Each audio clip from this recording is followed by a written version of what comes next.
Ashamar kafunii kabajamtoota sagantaa bashannanaa aladaa arraati. Sirboottan guyyaa aladaatiif ta'an qopheeffannee kan isin biraan geenyu ta'a. Gabanumaan gara sirba keenyaa isin dabarsina.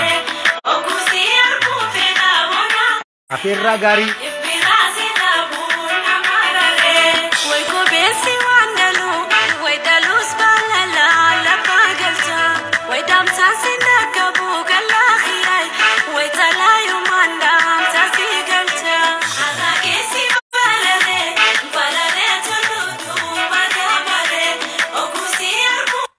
Jirra jirtuu dhaggeeffattoota keenya kabajamoo alanni arraantanaatiin kunoo sirboota mimmi'aawoo ajaa'ibaa sirbaa biiftuu Abdallaatii fi Jamaal Ismaa'il kan sansankaa jiru qabannee isiniif dhiyaannee jirra. Mee gamanumaan sirboota isaanii kanaa wajjin akka turtii gaarii goosiftan gamanumaan isin affeerree jirra gaa maarree sirbi kunooti. Kannana gaarii.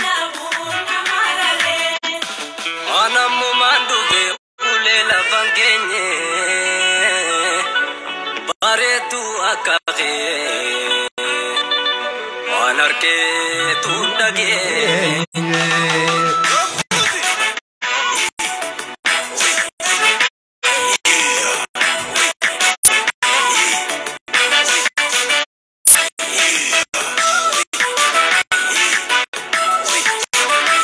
Nankarree takkaate antaka waaqayyoo siif kannee badhaase unka.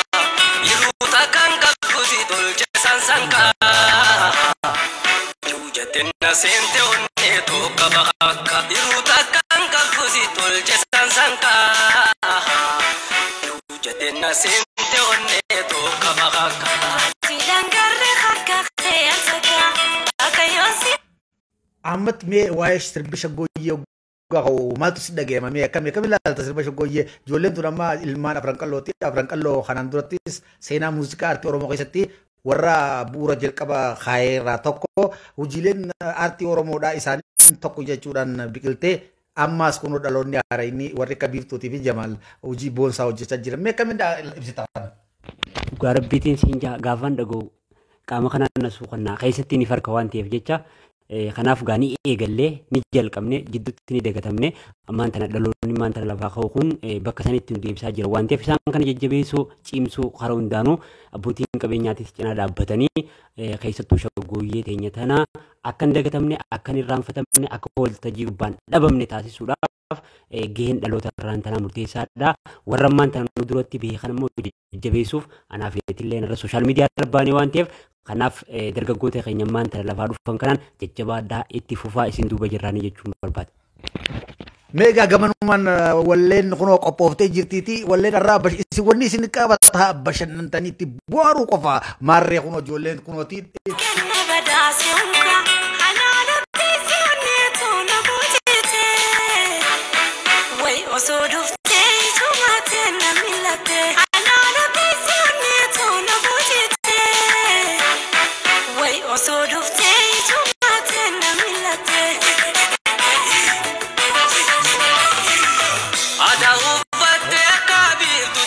Bashannana dilbata isin jenna gaa warri dilban afeerraan kun dabarte humaa waan hin qabdan waan man Allah maasha Allah.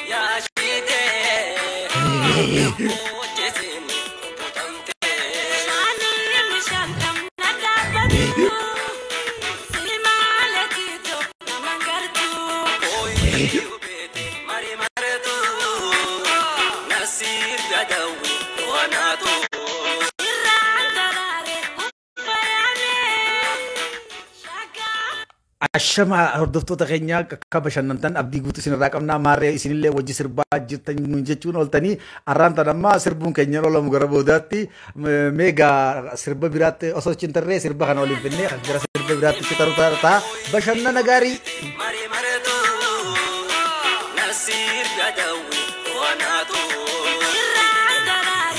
Ashama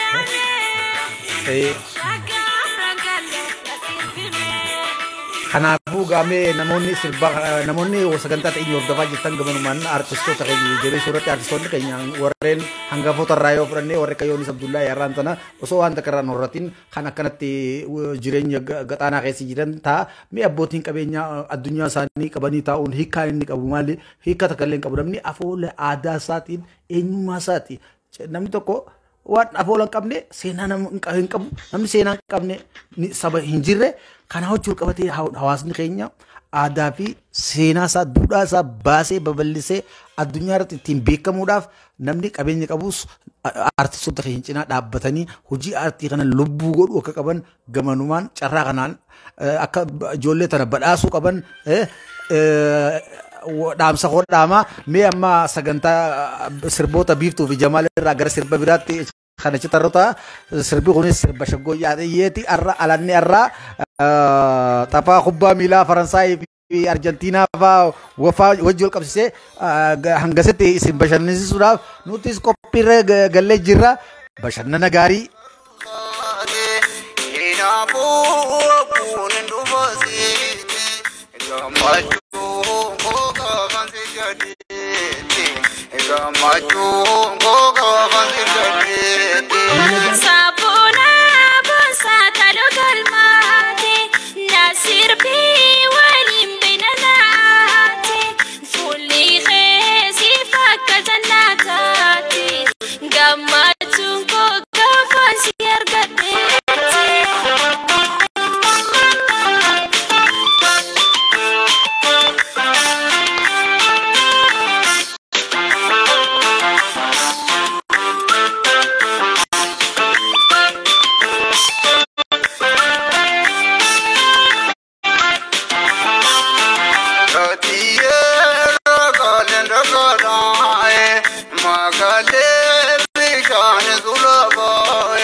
Shani ko si tunis narati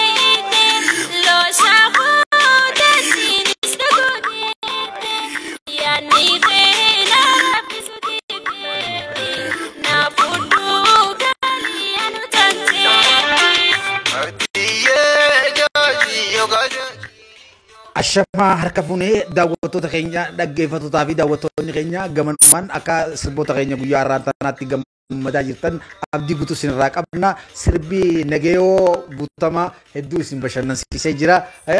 Akka isin bashannansiisee abdii guutuu isinirraa qabna. Amma kan itti aanee dhufu sirba hayyuu guddaa akka gaaraa tokko eenyu jettanii yaaddan dhiiroo laata eenyu gaame hangafa aartii Oromoo. Abba Wallee Opera Jazz Disco bareedni uumaa faaya addunyaa si'anaa qalbii ifa jireenyaa shaggooyyees ni qaba. Dooktara kabajaa Artisti Ali Birraa jedhan baree hojii akkanatti isin bashannansiisa.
Ashamaa harka fuunee dhaggeeffattoota keenya kabajamoo amma meegaa Dr.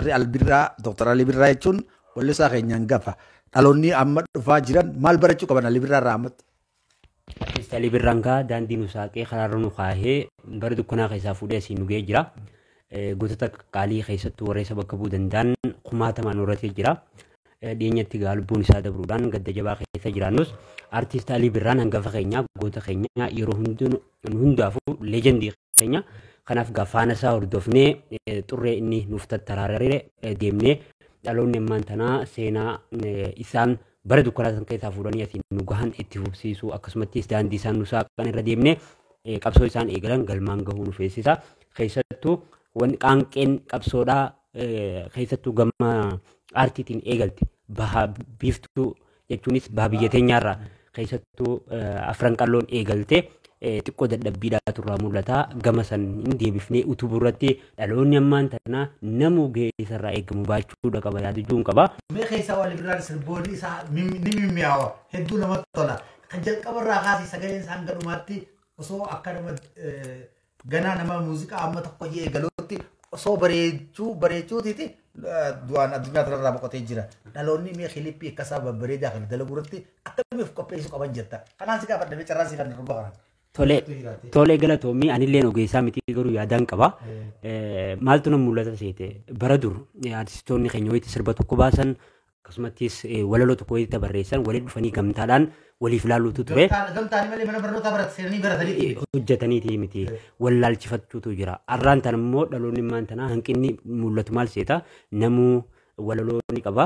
Walaloo qabu san aksesii waan jiruuf jecha fuudhanii sooshaal miidiyaa irra gadhiifachuu osoo nama biraa hin mari'achiisin ogeessa biraa hin mari'achiisin waan namni tokko agarre nama biraatu harkaa cimina keessan irratti namni biraa waan ta'etti ida'uu qaba jechuudha. Kanaaf jecha namni tokko waan baasee harkaa qabu ogeessa cimaa bira geessuudhaan haala sanii yoo kan aartii Oromoodhaa kana wallaalchisan ta'e keessattuu ciminni walaloon ergaan dhamti walaloon duratti qabdu keessattuu artistoonni keenya gama kanaa wanni isaan hojjechaa turan akkuma yaadannu gar abdii qopheen sirba qamariif jee baasuu qabu. Osoo qamara hin jirre qamara osoo biyya alaa jirutti sirba kana qamariitu sirba jee walalotan Adam kan Adam Haarun sirbuu qaba jee Kadir sirbu qaba. kan immoo Kadir Seef sirbuu qaba jee Fakkeenyaaf shimbira jaamtu qaba. eeyyan haala sani jalqaba Adam Haaruuniif barraa'ee jaan Sanboota garuu Adam raameetu dinnaa Kadirra bareechinaan Kadir bakka kennameetu. kanaaf akkasitti ifi carraa dhufillee waliif dabarsu wanti isaa yaadaa turan miidhagina aartii teenyaa keessattuu bakka nuti irraa kaanii beekna hin danda'amu bakka jiru irraa kaanii aartiin Oromoodhaa keessattuu muuziqaan afaan Oromoo reediyoona cabsa bakka jaan irraa kaanii waan ta'eef saniin olitti gaa xiiqiin dammarra mi'ooti jaa manni keenya akkana jaa manni keenya kanaaf san gara qabataniiti kan isaan kutannoodhaan hojjetanii keessattuu aartii jechuun horiin duuba jiraachuu qaba. Abbootiin qabeenyaadhaa gama kanaan keessattuu dhugaa arbii dubbachuudhaaf ani aartii Oromoodhaa bahaa amma dhiyaatu hundaniin jaaladha. Ismaa'il Galmoo ni addachi. Eeyyan. Abbaa qabeenyaa Afran Qalloo kan meeshaa muuziqaa Ismaa'il Galmoo jechuun abbaa qabeenyaa Dirree Dhawaa keessatti yeroo Afran Qalloo hundaa'u qarshii 70 baasee abbaa qabeenyaa meeshaa muuziqaa bitee fi aartiin Oromoo bifa saniin akka bareeddu nama godhe. Kanaaf inni irraa kun garuu keessuma isaa malee akkana garagalchee ijoolleen Afran Qalloo tan aayidool irratti sadarkaa meeqa dorgommii meeqa dorgomanii akkasitti hanga daanyaan afaan Oromoo hin beekne ijoollee lafee hin qabdanii jedhuun takkatti warri akkasitti shaggooyyeedhaan Dirree Dhawaallee mul'isee Afran Qalloo kaleessaa isa yaadachiise arra meeshaa muuziqaa dhabanii addaa faca'anii Afran Qalloo ijoolleen sun amma Dirree Dhawaa keessa facaatee jiraachaa jirti. Maaliif abbootii qabeenyaa ijoollee keessan baslaa meeshaa muuziqaa bitanii fi cinaa dhaabbatanii Afran Qalloo kaleessaa san deebitee akka dhalattu zaraan isaanii san firii gaarii fidiyyeetiin dubbadhaa hogga kanaan abbootiin qabeenyaa Ismaa'il Galmoo irraa waa barachuu qabanii. Kanaaf dhuguma aartii Oromoodhaa bara sana akkuma jettu meeshaalee muuziqaadhaan turre abbootii qabeenyaati uummata kan walitti buusee meeshaalee muuziqaa artistoota keenyaa kan Afran Qalloodhaa hangafoota keenya saniif meeshaa qopheessuudhaan bifa saniin aartiin Oromoodhaa bahaa biyya teenyaarraa keessattuu Afran Qalloorraa biqiltee akka isin Oromiyaa guutuu wal geessu taasisanii kana keessatti qoonni abbootiin qabeenyaa qaban hangafa jechuun ni danda'ama. Warri har'aan tana ammoo horiin qabnu kun kan uummataati. Horiin qabnu kun kan saba keenyaati. Kanaaf jecha waan qabnuun aartii Oromoo jajjabeessuu, artistoota Oromoo cinaa dhaabbachuu, artistoota Oromoo wayita isaan nu harkaa kutan, wayita isaan du'an qofa u'uu jennee lallabuu fi gadduu fi taaziyaa ta'uu osoo hin taane wayita isaan lubbuudhaan jiran cinaa dhaabbannee aartii tana keessatti sadarkaa tokko keessatti isaan nuti tarkaanfachiisan keessattuu waan gaarii fi hamas gaddaa fi gammachuu saba isaaniitii wajjin akka qooddatan mootummaa bara dhufaa dabraadhaan akka isaan hin laqaaqamne yookiin immoo akka isaan gowwoomanii yookaan immoo haala hin taaneen nu harkaan baane kan harka qabachuu qabu uummata bal'aa waan ta'eef jecha as keessatti immoo warri hawaasa keenya fuuldura jiran keessattuu abbootiin qabeenyaa gama kanaan hojii manaa isaanii fudhatanii hojjechuutu isaanirraa eegama. Kana yoo goone egaa dhugumatti aartii Oromoodhaa bakka kaleessaa sanitti deebisuu ni dandeenya. Afran Qalloo bakka kaleessarraa qaanqeen bilisummaa Oromoo qabsoo Oromoodhaa eegalte san deebifne ammas bakka duraanitti deebisuu ni danda'amaan jeetii yaada. Kanaaf gaa bashannanni har'aan tanaa waa malee miti. Kan akkanumatti bashannana goone shaggooyi. Dhaggeeffattoonni keenya Dooktar Alii Birraa nurraa addaan dhaabdanii jedhanii nu komachuu isin oolanii haasawaa keenya gara boodaatti jechaadha. Mee gamanuu.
urjite.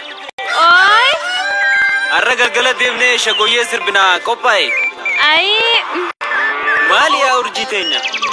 Ana panki ya sheekha shagoyyee natti dhiisu. Wayitana dootu dhiisa du'e bullanchiisu. Amantaan kana baatii adaantan uummataati. Adaatee fash godhuudhaaf sabbantuu mirkifeeti.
amarti jalala narra fudugaji narra fudugaji jalala mi oftu soranna kotu waji soranna kotu waji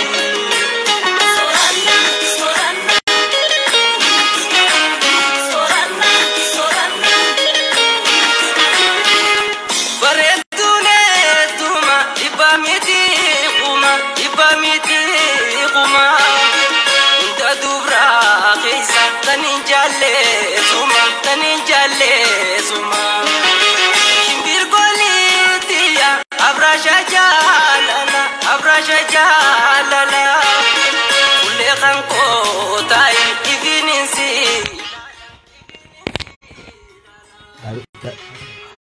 Maddaartii lafa beekumsaa qeeqaroomaati biyya naamusaa dhugaa keetii namu gammachiisaa dhugaa keetii namu gammachiisaa haala keetiin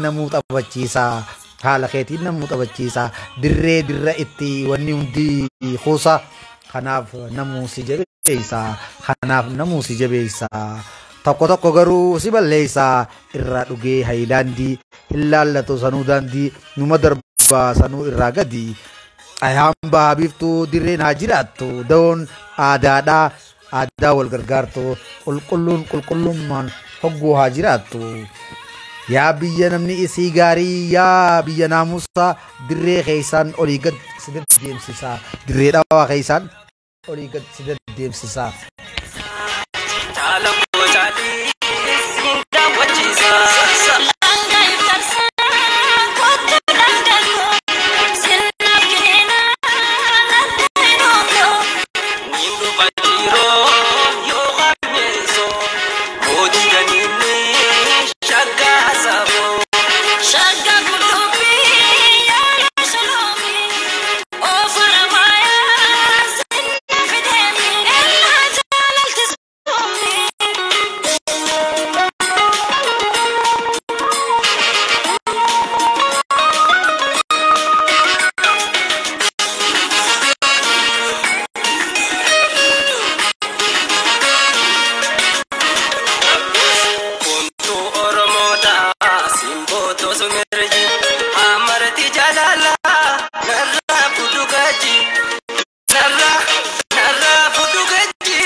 shaggooyyeen bashannanuu wal yaadachiisuu shaggooyyee jajjabeessuudhaaf sagantaan xiyyeeffatee arraas itti fufuudhaan kanatti aansine immoo sirba Okaashii fi Faaxumaan bara 2019 waliin sirban kan isin biraan geenyu ta'a. Maas bashannana gaarii.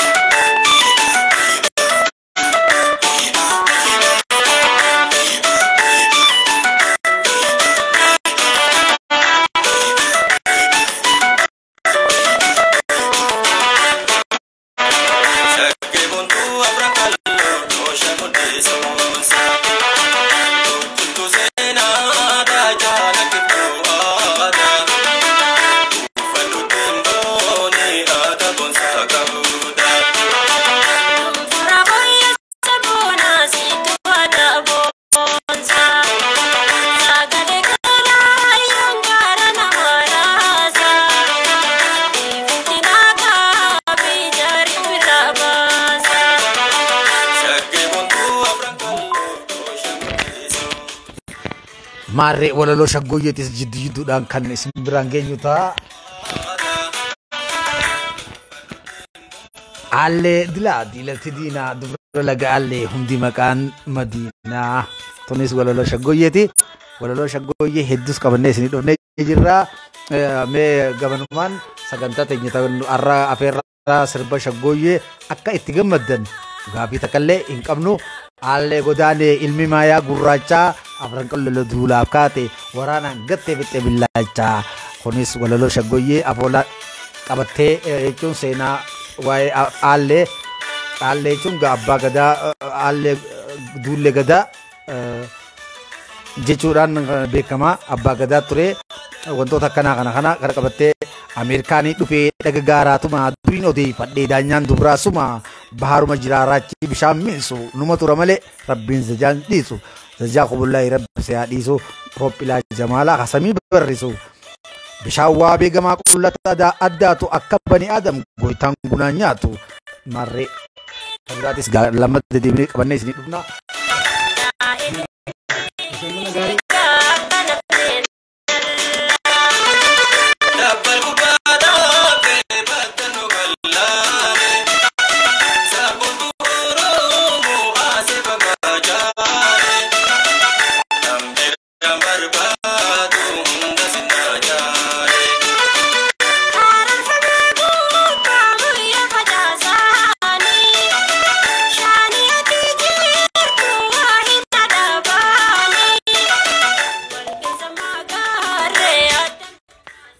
Aftal gama dirree timira nyaatanii timiree akka walii walu fakkaatanii aftal gama dirree timira nyaatanii timiree akka walii walu fakkaatanii marree namni gaafa shaggooyyeedhaan hin faarfamee maalima?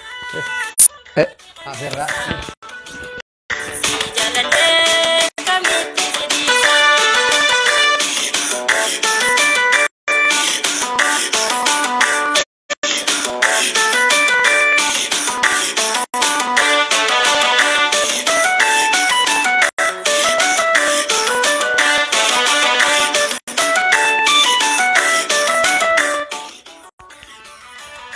Ashama harka fuunee dhaggeeffattoota keenya qaqqaalii sagantaan bu'aartii teenya irraa ta'u yaaladaa afeerraa shaggooyyee itti fuftee jirti.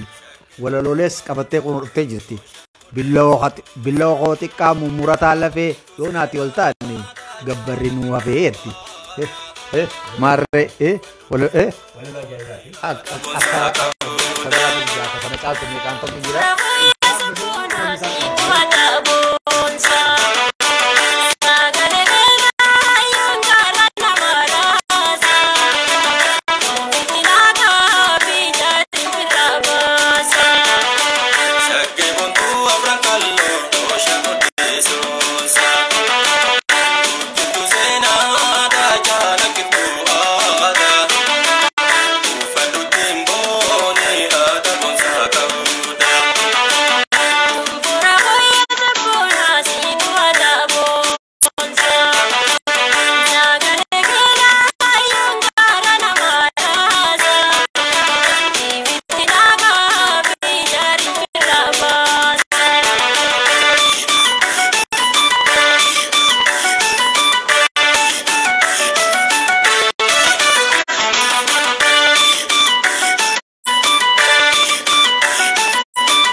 Ashama dhaggeeffattoota keenya kabajamoo maarree shaggooyyeen jaarii qabdu kun walliftuun teenya Faatumaan nutti himaa jirti.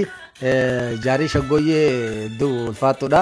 Shaggooyyee nyaatanii miiluma lallaatanii sawaan hin nyaanne maaliif maraatanii shaggooyyeen shaniidha. Shanii ta'e eeggadhu yoo shanii ta'e eegganne jirma kee beekadhu ni jirti beekadhu. Dhaggeeffattoota keenya kabajamoo har'a shaggooyyeen maarree walaloon burqaa jirti.